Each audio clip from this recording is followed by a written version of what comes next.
To be a girl against gas, a superhero, or dressing up as a superhero is a very empowering image for people to behold and to become. Who doesn't want to be a superhero? It makes you feel amazing.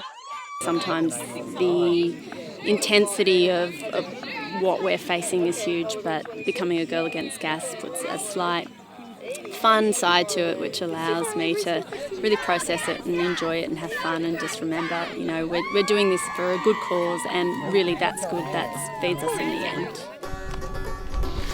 Well, a lot of people ask why we rode to Canberra, and I guess the answer is because we could.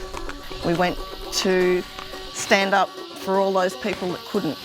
In every town that we rode through, we got put in the newspaper, not just as extremists. Water. Clean water was our issue, which entails not just CSG mining. Like, we went through places that had gold mines in them 70 years ago and you still couldn't drink the water. This is the issue. We need the companies to be really honest, and I don't think they can, actually.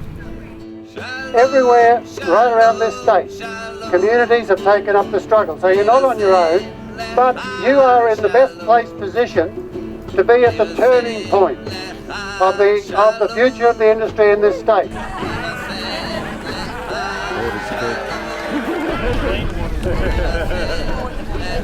See how important it is. I'd had premonitions about what was going on, and I had a feeling, I had a knowing that this is where I needed to be, and I need to be with the people, and I need to be actually there fighting for what's right, rather than being deceived by the money and the economic lies that people are falling for all the time. No matter how much money you chuck at us, we're going to push it right back, because what we are here for is our water, which is our right for that and that of our heirs and grandchildren and their grandchildren and their grandchildren. And for all of us, the integrity of the land that is the future of any economy. And it does distress me that we are going to have generations of people being sick as a result of this short-term gain industry, and we're going to be affected for eons. Yeah. Is there a doctor in the house? The health studies aren't there. They haven't been set up. The long-term follow-up for people who live in areas affected by unconventional gas, and the workers.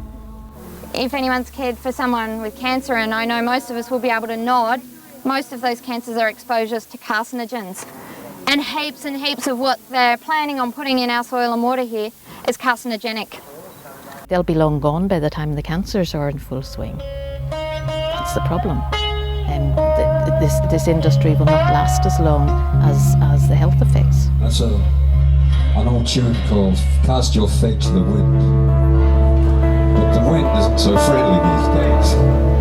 I ain't got no home, I'm just rambling around. Work where I can get it, I roam from town to town.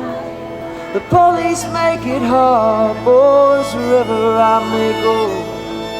I ain't got no home in this world anymore. 60 arrests in the land yesterday, right? But mining by martial law is the thing that we are questioning. Why are we in this position? I think it's grossly unfair. I think it's terribly unfair that these sorts of industries won't seemingly take no for an answer. They keep pushing and pushing and putting too much pressure on people, and the wickedness of it all is that it divides the community. Drilling is the big problem for all of us, because what it does is it goes through the layers of our potable aquifers, and water always finds its own level, always. Don, tell us about what it's like having that big rig. I'll just show them where it is, just over there. What happens is the continual drone of it at night, so you can't sleep, and the lights of it, you'd think they would point them somewhere else instead of pointing them at people's houses. So it shines right through the windows inside the house at night. Just rambling around. see what I can see.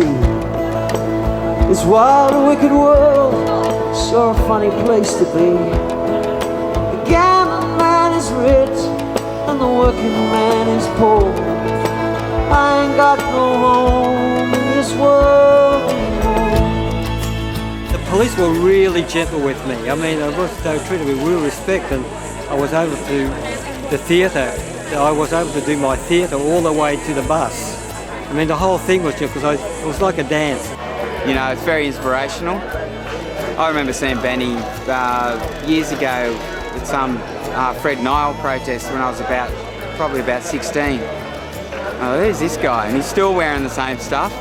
He's still constantly on the job. It was a protest, which is just to bring attention to CSG, and that's what it's all about. But their interpretation and their way of turning me into a criminal really, you know, it's just pisses me off. What can I do?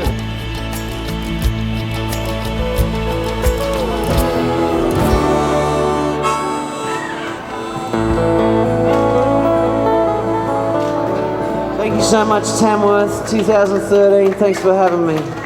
Good to see you here, Dave.